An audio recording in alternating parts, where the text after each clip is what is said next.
What's up? This is Peggy Sue, and welcome to episode 1 of Lofty Thoughts.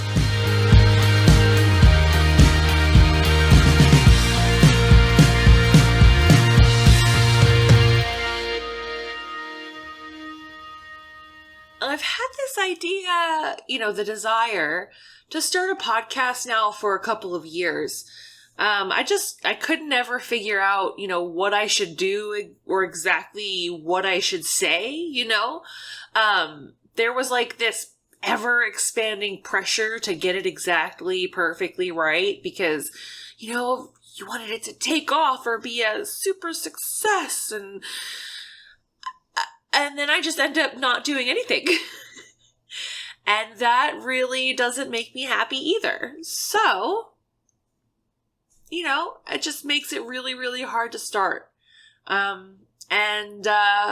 reason why I decided to just start is because I wanted to push myself on those uncomfortable spots to try and get myself closer to be, a better person. Kind of personal growth and constantly bettering myself is, always been something that has been important to me and even something that I've struggled with. I kind of think that you could almost take that bettering oneself too far. You might think that might be weird just because it's like, how can wanting, to better yourself or do better, do differently, how could that be a bad thing? And I just think that, too much of a good thing isn't necessarily still good for you. I feel like you could put just so much pressure on yourself that you end up hurting yourself somehow in the end. I don't know. I'm not a psychiatrist. I'm not a psychologist. I'm not a therapist, counselor, whatever. I don't pretend to play one on TV or YouTube or anywhere else in the internets. That's just my thoughts based on my own personal experience in my life thus far. But, I wanted to push myself on those uncomfortable spots, try and get myself closer to being, that better person, that better version of me, whoever that is. And I've decided to be unapologetically me out loud, possibly for the very first time, intentionally, and then to see what comes of it. Maybe something, maybe nothing. And so we muse. You muse, I muse. We muse. So in thinking of topics to talk about, in current news, or at least in my current personal news, I got a coronavirus test. It was pretty much, I think, as unpleasant as everybody says that it was, and at the same time, somehow not as bad as everybody says that it is. So, I don't know. It was a drive-through, facility, so that was really nice. I was a little bit nervous about how the testing would go because, if there's whole bunches of people that possibly think they've got coronavirus and then they're all trying to go to one place to get tested, it's seems like a breeding ground to pick up coronavirus. So I got to go to a drive-through facility, so that was cool. But I just been having some kind of concerning symptoms, nothing really crazy for me. Luckily my test came back within a few days and it was negative. So that is fantastic. That's one less thing to have to deal with in this current fucking dumpster fire of a fucking world we have to live in and deal with. But I digress. Anyway, so I had sent a message to my physician that, hey, I'm not super sick, but I've been having these symptoms and they're kind of weird. They're kind of kicking my butt. Should I be concerned? And, she wrote back and she's like, well, have you been exposed to anybody? Tell me about basically your life and your exposure situation. Do you work from home? Blah, blah, blah. So I did tell her and she said, yeah, she's like, unfortunately, it's in our community. So, as careful as you have been, you still can pick it up. So I'm like, well, great. That's fantastic. So she's like, I'm going to send you for a test anyway, just so that, we can either rule it out or figure out this is what it is. and, to go ahead and quarantine yourself as if you were positive until we get your negative result back. And of course, this makes total sense in my mind that, if you think possibly you're sick and you are getting a coronavirus test, to treat yourself as if you are coronavirus positive, just so that you could be careful and that you don't end up spreading that to anybody else. But for some reason, my brain, as smart as it can really be, just does not like to, help me out in these kind of common sense situations. And I was like, oh, so it was like, that meant that I couldn't, do certain things, errands that I normally would have had to run. I ordered my groceries and I'm supposed to go and pick my groceries up and, that kind of stuff that I thought would be okay because I was quarantining myself, or not quarantining myself rather, but things that I was doing while taking proper safety precautions. But obviously, no, I couldn't do those things anymore, even as restricted as I had been doing them. Because if I had been positive, I should not be risking any kind of exposure to anybody else whatsoever. So it just threw me for a loop a little bit. Not that I'm one of those kind of selfish jerks that's like, oh no, my life, you guys need to bend and bow down to me, and I'll go outside sick if I want to. It's my right to expose you. Yeah, frickin' weirdos. No, it's not. But anyway, as I said, thankfully, the test came back negative, and it's just better. So, thankfully, I'm happy about that. Another thing that I thought to do on this podcast was to read a certain section of one of my favorite books. I was introduced to this author. Her name is Beattie, by a nurse friend several years ago. And it was during a period of time where I was having, struggling a bit harder than usual with my mental illness and all of that fun stuff. I was really starting to look into this idea of codependency and toxicity and really, analyzing what those things were and trying to take a very objective and honest look at myself to see if these were things in my life that I could be doing more work on, that were causing me harm, that were damaging to me, that were not serving me in any particular way, and needed to be addressed. This nurse was super fantastic. She was so nice.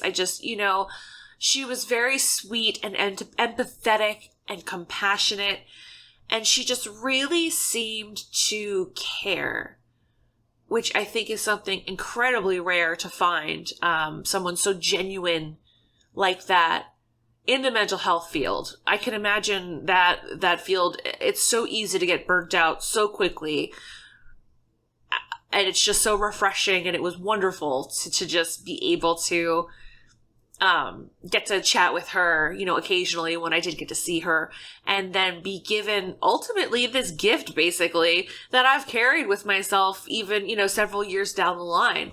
And basically she initially suggested Beattie's book called Codependent No More. And I do have that one as well. But this one is called Journey to the Heart, and it is daily meditations on the path to freeing your soul. So that might sound a little tutti fruity, crunchy, granola-y. I'm not here. I didn't sign up for this kind of wackadoodle nonsense, and that's fine. You don't have to think of it that way. Even if it's not something that you believe in, for me, it's just kind of fun, and it's something that can be used as a guide if you so choose to do so. I'm of the opinion that if there's something out there that can, help, or something that can teach me something further, why not? Right? Anyway, I'm going to get to September 14th. The title of this one is called There is Power in Powerlessness. Oh, God. I don't know about that one.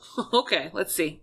Sometimes we can't help ourselves, no matter how hard we try, no matter how deeply we feel we should be doing things differently, no matter how committed we are to personal responsibility, free will, self-actualization, and self-determination.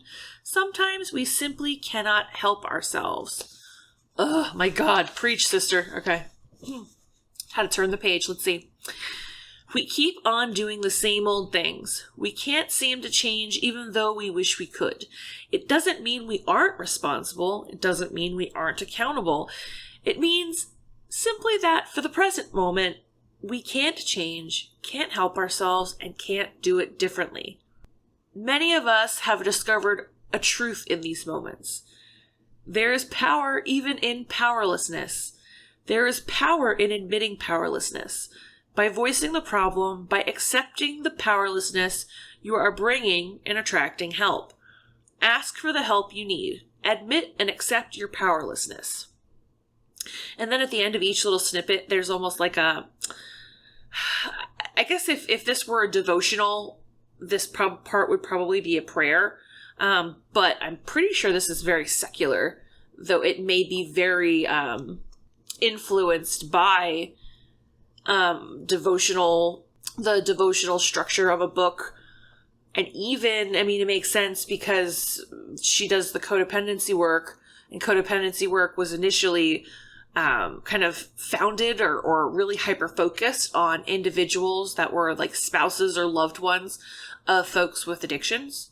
And when you are doing like the 12 steps and that kind of a thing, that is very, I think, religiously influenced as well.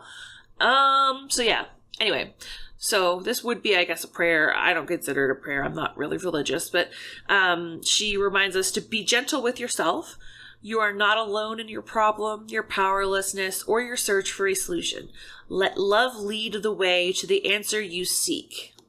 So, you could see where if somebody isn't used to reading maybe self-improvement books, self-help books, or, as I drop everything, they might find that to be a little bit extra, a little bit out there. They don't necessarily need to be told to be in touch with their feelings and, be so sensitive and whatnot. But I find that to be incredibly interesting. And I don't know if it's just because so many of these types of entries are vague enough that almost anyone can apply them to their lives and find meaning in it that's specific to what they may need or what they're going through, which makes perfect sense because it's a self-help book, so it's meant to help people and everybody's different, so yeah. But I just find this entry to be so spot on. I just said before, kind of when I was getting into everything, I wanted to kind of push myself even where it was uncomfortable and strive for that growth. So it's okay to be uncomfortable. It's okay to realize one's flaws, and instead of immediately turning around and setting to work on it, it's okay to rest for a moment. It's okay to think for a moment. It's okay to not know what to do for a little while. We don't have to have all of the answers immediately all the time. I think that could be super freeing. That's really cool. I like the idea of reading and touching on little excerpts from that book. Codependency was really where I kind of began doing that hardcore introspective work on myself. Instead of blaming my problems on others and, anybody else but me, I wanted to look at myself to see what I could do to do better, to be better, and then hopefully in turn feel better. And then this ended up coinciding for me with realizing that the people you love can be toxic. Not just random people on the internet, not just the, bitchy woman from the PTA, not just random ex-boyfriends, but like your mom or your favorite aunt or your sibling, your best friend, your spouse, people that you love and look up to or have looked up to or, idolized, they can be toxic for you.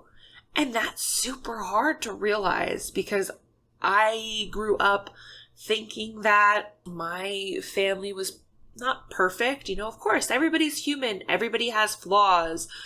But I grew up thinking that regardless of those flaws, no matter what, it didn't matter, that the people you love, they could be toxic. And it's really hard to separate yourself from that because then it's like, for me, growing up, especially, my family was my sanctuary. So then to realize it later, then that there were certain members of this family, there were certain building blocks of this sanctuary that I had, attempted to find solace in or found solace in for so many years of my life, that there were people there that could be toxic and not good for me. And I've had to figure out how to deal with that. I don't even know that I've really figured out 100%. I've just been kind of frozen doing it, doing the next right thing, basically every step of the way. But it's really hard. So, if you have experiences where, you've had to cut out toxic people, family members especially, and that's been difficult for you, you want to share, you want other people to be able to, know that life, there's still light on the other side of the tunnel and you can come through that. I would love to hear how y'all got through that and how to, keep pushing and stopping that feeling. I don't know about you guys, but I get these really intense feelings of guilt, like I'm betraying my family, my blood, and like, how dare I, what kind of a person am I that I would turn my back on my own family? And then from the other side, it's, well, why would my family member put me in a position where I felt I had to choose that? So with this, I just kind of decided that I was going to have to make a really hard decision. I was going to have to choose to stick up for myself, even if I was wrong. And that is probably the scariest fucking thing I've ever done. Or one of the scariest fucking things I've ever done. Because it's one thing to stick up for myself, especially if I know, like, hey, I've got the receipts, I've got XYZ, it doesn't matter. I know that I'm right. I've got that confidence in myself. But I have always been abso-freaking-lutely terrified of being wrong. Always. I always want to be right. I never want to be seen as stupid. And that's, a problem that I'm working on. But to be able to stick up for myself and still consider myself as being worthy and worth it, even if I was wrong. Fucking mind-blowing, man. It's really, really uncomfortable. Again, if you've been through something like this as well, and you can you're out on the other side, you might want to be able to give, me and the rest of us that haven't quite reached that point, maybe a little bit of, incentive cheerleading. Maybe are there margaritas on the other side? That would be nice, wouldn't it? If we got rewarded for doing this good work on ourselves. Of course, the reward for doing this good work on ourselves, I don't know, whichever, plural, singular, whatever you want to be. Our increased and improved, psyche, our lives. But man, it'd be really nice if we just, someone just dropped off a check and was like, here you go, guys. Here's $1,000. This is for all of that mental labor last month. I wanted to move on to another segment. And this is Kokology, which is a game of self-discovery. Basically, it's this little book that I've had for years. And once upon a time, we used these for, or a company that I was once employed with, used these as icebreakers for a lot of really big meetings and everything. So I'll read you the definition of Kokology per this book. It is supposed to be Japanese, from the Japanese word kokoro. I'm not Japanese, sorry. which is means mind, spirit, or feelings. And then, of course, the Greek ending logia, which I'm not going to get into in etymology. Etymology? I'm not going to get into a word session, all right? Basically, it's a series of psychological games designed to uncover emotional and behavioral traits of the players. So, a popular term for the interpretation of the hidden meanings of human behavior and situational responses. So basically, it's kind of like a BuzzFeed quiz.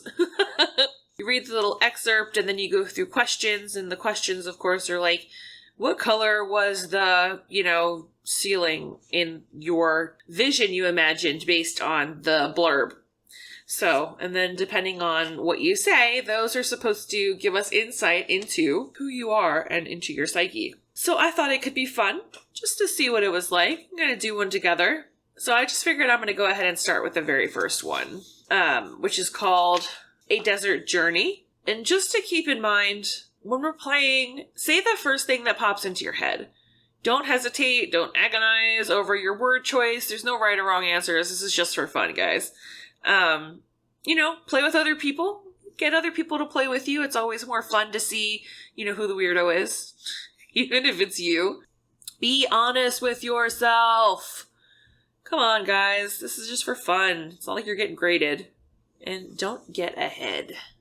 Okay? You guys ready? All right. Sit yourself down. If you're not already, get yourself comfy.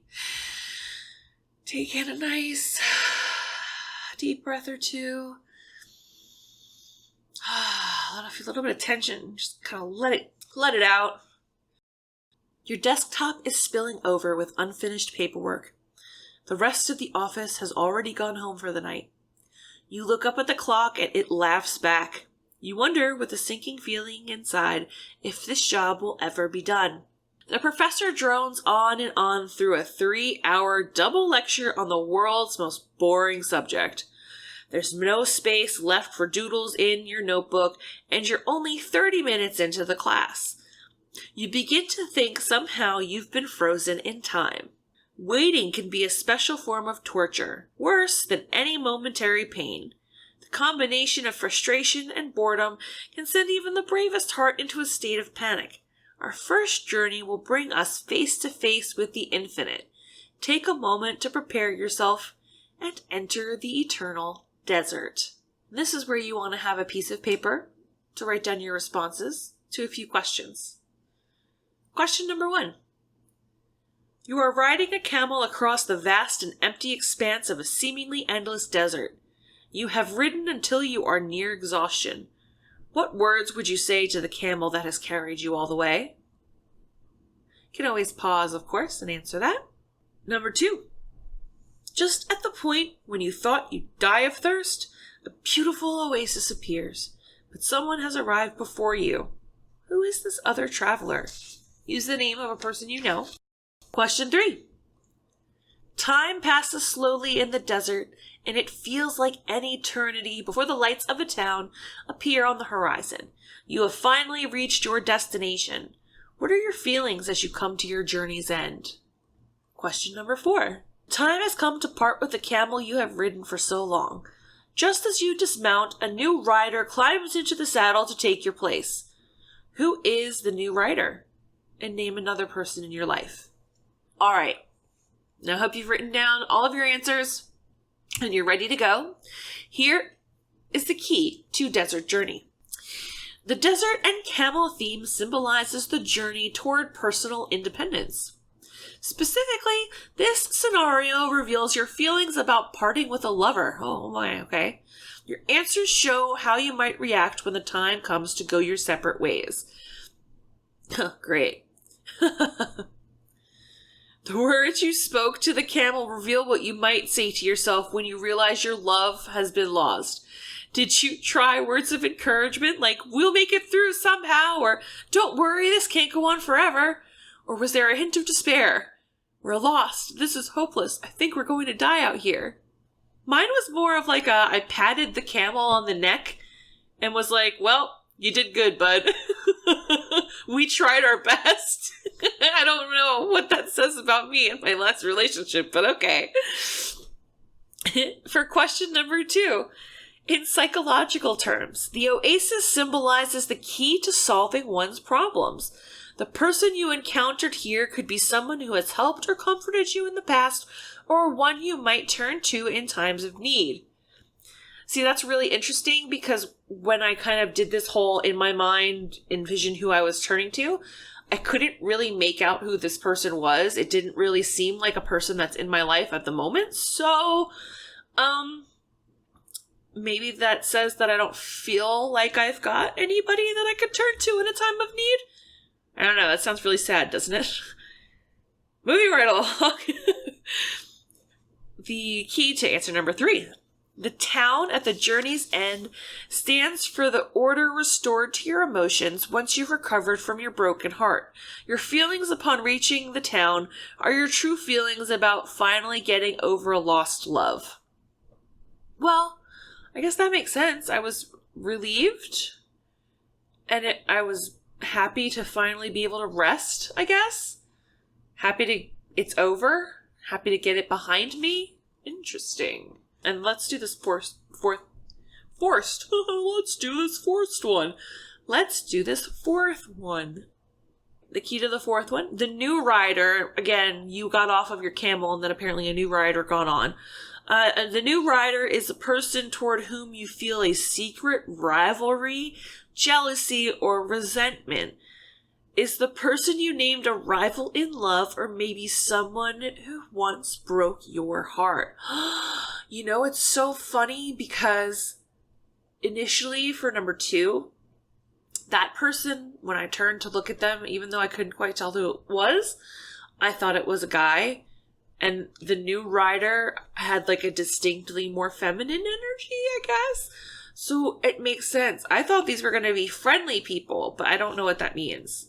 If that means I'm going to have like an intense, jealous, love triangle rivalry coming up in my life. Who knows? I don't know. That was fun. Comment down below and tell me kind of what your responses were. Tell me if you think that they were accurate or if you think it's a load of shit. Could totally be just a load of shit. But I used to think that they were really fun and just something different to do.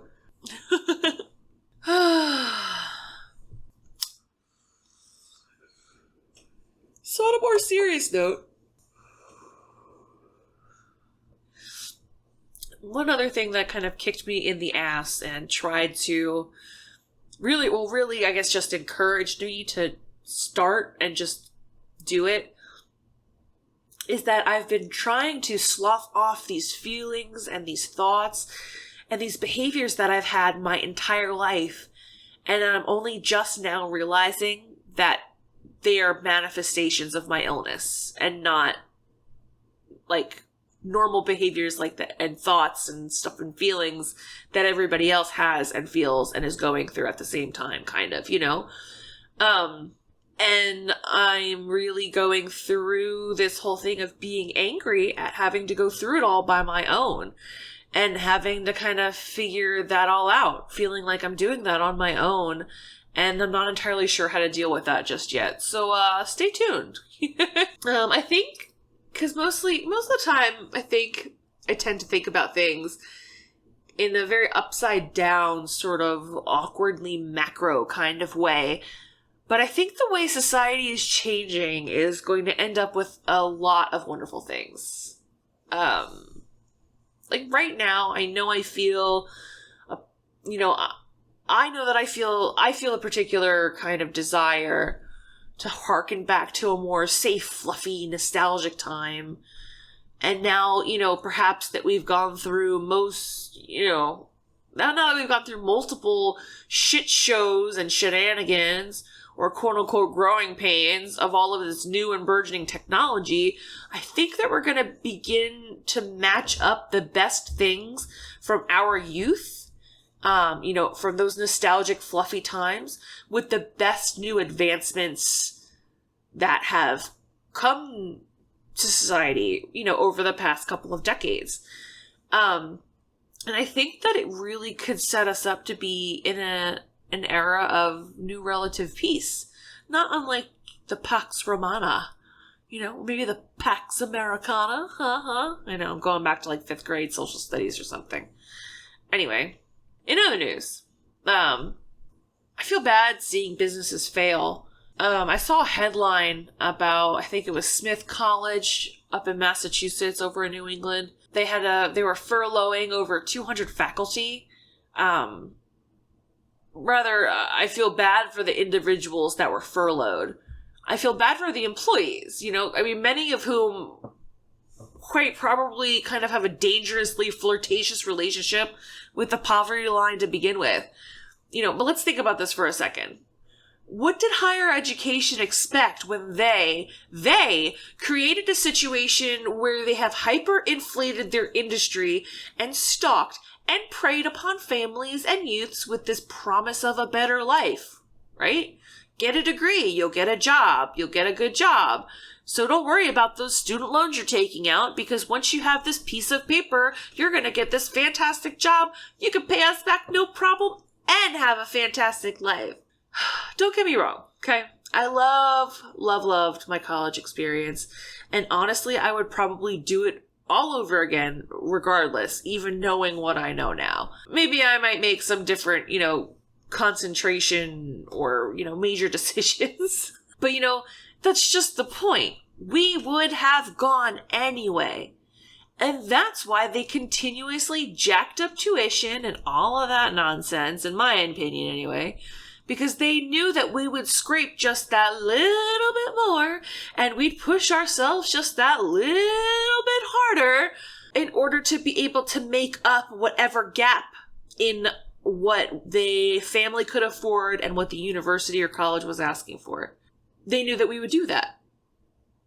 And when you repeat that over and over again for decades, it's no wonder that we as a society, that we are at this point we're at psychologically. It's no wonder that we're fucking tired. Because it's not just education or higher ed, it's the workforce. It's societal expectations. Everyone just, they want a little more and a little more. And finally, all of that appeasement that we've just been doing over and over and over again these past couple of decades has left us with this overarching societal moral bankruptcy. When you take advantage of people over and over again, you erode their trust, their empathy, and most of their desire to attempt to go any further out of their way to help you when you might need it in return. Case in point, for example, right fucking now, people. While all of us were all dealing with this shitty pandemic, all of those folks that could somehow manage to scrape just a little bit more and push just a little bit harder are now in circumstances where, when they could only just barely afford most higher education to begin with, let alone a private institution, before in the normal times, circumstances then supported and enabled them to overextend themselves to make up that gap. And higher ed, among countless other institutions and, genres, whatever the fuck you want to call them, took advantage of that. Now we can't do that because we're in a pandemic. Conditions will not allow. So while everything is in flux and changing and adjusting, that's not a reality. So now higher education has to furlough or lay off hundreds, thousands of people, question mark? You could argue that at least they'd been given positions to begin with. But no, because if higher ed hadn't have hired them to begin with, then they'd likely just be in other different positions. And for the sake of argument, we can say that those other different positions would be similar enough to their current faculty position that they've just been furloughed from, which really wouldn't cause any huge change to their quality of life. So to me, it kind of makes that point moot. It's like a cow's opinion. It's moo. 10 points if you get the reference. So now, these people get screwed over, their families get screwed over, and then the effect continues on down the line. All because higher ed took the dishonorable route of prioritizing profits over people in a time of plenty. If they had taken less aggressive action and reasonably planned perhaps for a rainy day in mind, maybe perhaps not a pandemic specifically, but an event of great economic distress at the very least, because I don't know about you, but I'd say that this is definitely an event of great economic distress, but I'm of the opinion they would be in a much better position. They might be able to stretch some of their resources or something because they hadn't overextended and gotten too greedy. Perhaps then everyone else would, not feel so burnt out and taken advantage of, and would also be more apt to try a little harder to help struggling institutions. To try to help keep everyone afloat? It's a fucking bizarre concept, isn't it? And because we are in a pandemic, the effect is staggering and massive. When everyone is down, there are fewer and fewer and fewer people who can, pick up the slack of society. Pick up the slack. Pick up the slack of society and help push through until there's a more balanced recovery. Every single thing is harder. It means that we all have to suffer through more in order to make it out to the other side. And most people, apparently, they don't seem terribly used to suffering to begin with, which is pretty obvious. So because, big businesses and corporations and all of that, the vast majority of them have taken advantage of the worker and whatnot over the course of the past few decades, we're done. We don't have any resources to be able to help you. Honestly, it's your turn. It's your time to be able to help us. So why don't you guys get on figuring that out? Anyway, that's obviously a really, really specific example, but I think that concept of, the greedy higher ed, blah, blah, blah, can be extracted and then super widely applied just so freaking much. At least in my unquiet mind. Anywho, so I got into cannabis when I was about 25 years old. Before then, I'd been this straight-edge, straight-laced goody-two-shoes who thought weed was bad, okay? Mm-hmm. Then I became an adult, got fucked over by life once or twice, and started a new food service job. And, well, if any of y'all have ever worked in a food service, then you understand the amount of folks that tend to use cannabis that work in food service places. In my experience, has been pretty high. But, I got in with new folks. I kind of hung out with people. I was 25 fucking years old. I'd never tried it. I said, why not? And, I did. And for years and years and years, I would only smoke basically what somebody else gave me because I had no idea how to get it myself. I had no idea how to roll a blunt or a joint. I still don't really. My joints are getting better, but yeah, I won't even attempt a blunt because let's just be fucking serious. Ain't got time for that bullshit, and I'm not about to sit here and waste any of my flour on any of that nonsense, but anyway. I had only done it occasionally, socially then, over the next couple of years, and then really dropped it for a bit after that until the past 2 years or so, 3 years. I picked it up again. A really close friend of mine kind of is a daily user, and we got to talking, and I ended up smoking with them, a few times, and reading up on it and trying to really see how it can be used to help me. I have been on many, many medications over the past, 10 to 15 years, and they've never gotten me to a point really where I felt comfortable in my body, in my skin. And that's another topic I think for another day, is that medication only gets you so far in mental health. So I wanted to see what cannabis could possibly do. I had read a lot of articles. I'd heard a lot of good things. So I wanted to try it for myself. And, it took a lot of trial and error for me. I got fucking goofy, stoned off of my ass because I didn't know my tolerance and my own, levels and whatnot. So that was interesting and made for some fun times. But eventually I kind of slowly began to figure out a bit of a routine or the circumstances in which I could take cannabis and how it would make me feel so that I would know or how it could help me to respond more effectively in certain situations. So, it's just been really, really cool.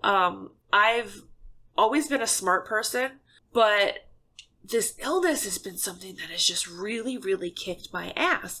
And it's robbed me of an identity I had cultivated as a child of being, the straight edge, straight laced, goody two shoes, straight A student, always follows the rules, blah, blah, blah, blah. And I got to this point where I just was like, well, maybe I'm not that person.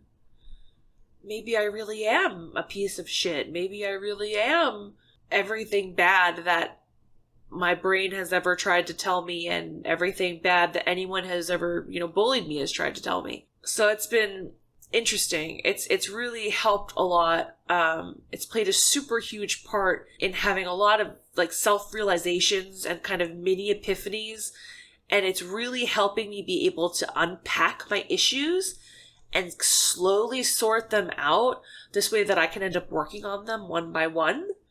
Or, I guess however I feel led to, or however I feel like I'm able to. So that's, really cool. And I contemplated for a while whether or not I was going to even mention mental illness or anything like that on this podcast because, I was afraid, I guess it would get a certain stigma. But then I remembered that, I remembered how happy I felt, or how seen I felt when I have previously, shared an experience or a difficulty that I was trying to work through or overcame.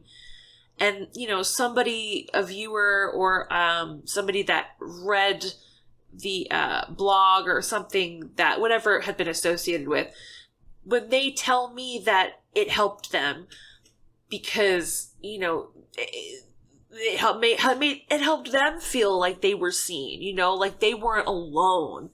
I know that feeling. If it could help them, who doesn't like helping people, And then who doesn't like a little validation? I'm not going to lie about it. It's nice to feel praised and appreciated for accomplishing something, and even better if that accomplishment was helping someone. I mean, while we're at it, I'm still alive. That's an accomplishment. I'm not a fucking addict. That's an accomplishment. I'm not homeless. That's an accomplishment. I'm employed. That's an accomplishment. And no, I'm not normal. And, of course, there's nothing wrong with that. And thank you so very much for your sympathy, empathy, and support. But for my entire life, I drowned myself in guilt for wanting to feel understood. Because things were different for me in so many ways, and no one ever acknowledged that. They didn't know things were different for me the way that I didn't know things were different for me. But in some cases, no one ever acknowledged, that they were different. And even in more, there was a vehement refusal to acknowledge that.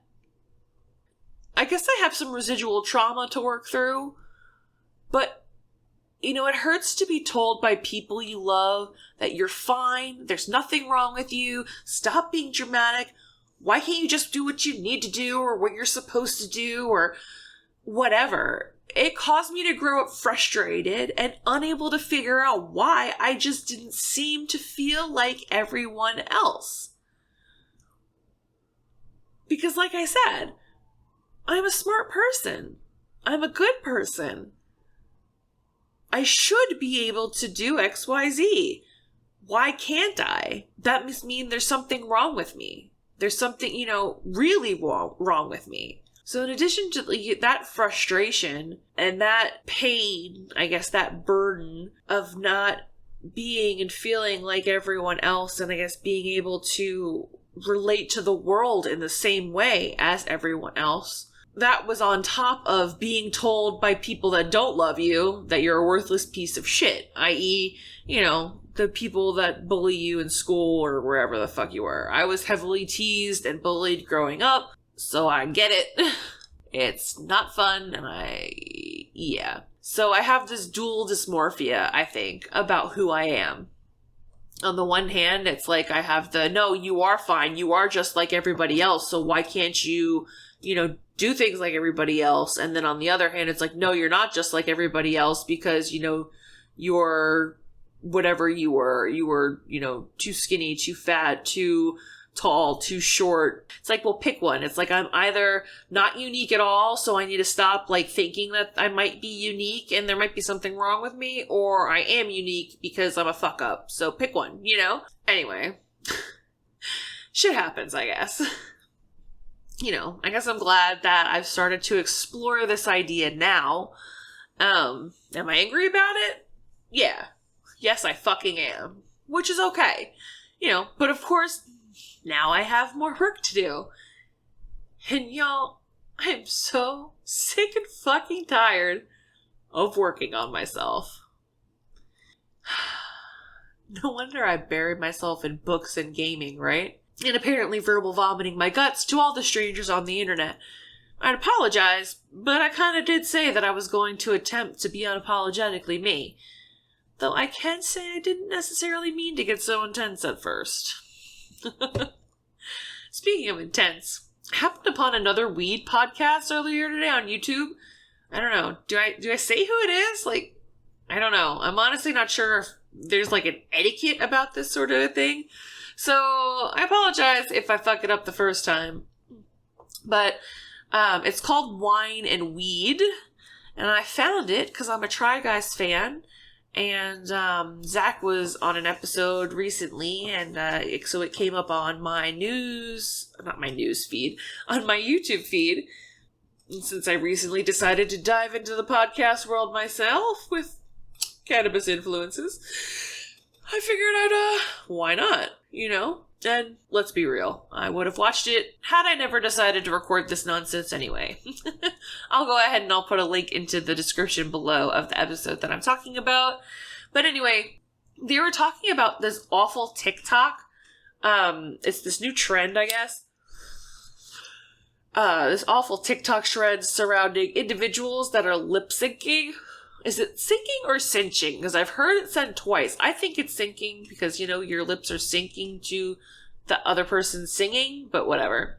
Anyway, individuals are lip syncing pop songs while depicting some fucking horrifying makeovers as Nazi concentration camp prisoners.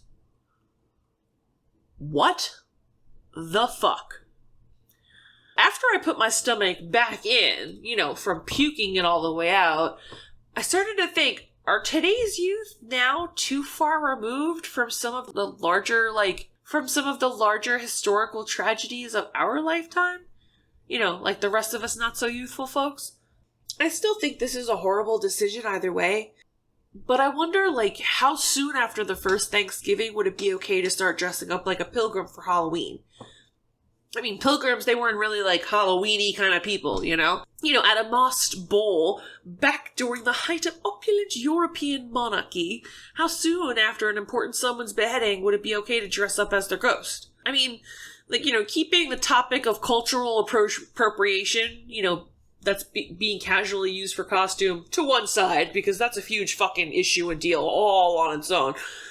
But, how many years, or decades, centuries, whatever, how many years removed does one need to be from one tragedy in order for it to be, I don't know, what do you call public domain? Does it ever? It's just super bizarre to even think about, really, and it's fucking cringy as fuck, and honestly, I'm gonna need a Disney movie after that shit. Ugh. Speaking of cringy movies and shit, I was contemplating the movie Cuties as a topic. I haven't watched it yet. I just have obviously seen the whole QAnon fucking diatribe and this constant internet bullshit that's kind of going on. I've seen a couple of things from both sides, like, you know, this is bad, no, this is good. I'm just really curious, because, like, with all of the stupid child pageant shows that there have been, like, on TLC and stuff, I'm very surprised this is an issue. I need to watch the movie to see if it's creepy or if, you know, folks are just having a bored in quarantine moment. So maybe that'll be a topic then for next week's podcast. I mean, next week? Is that what I should do? I mean, you know, I am between therapists at the moment, and I did used to do that weekly. So in the meanwhile, Until next time, guys. This has been Peggy Sue with Lofty Thoughts. Stay chill, folks.